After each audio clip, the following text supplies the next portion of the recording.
Thank you to the greatest, fiercest, and bravest fighting force ever to stride the face of this earth, the United States Army. Thank you very much.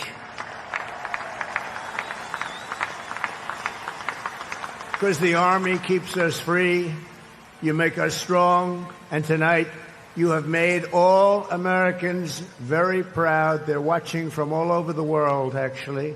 If you threaten the American people, our soldiers are coming for you. Your defeat will be certain, your demise will be final, and your downfall will be total and complete.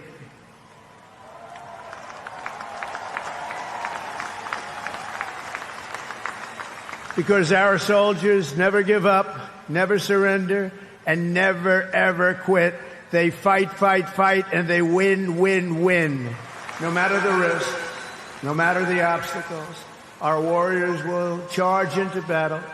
They will plunge into the crucible of fire, and they will seize the crown of victory, because the United States of America will always have the grace of Almighty God and the iron will of the United States Army.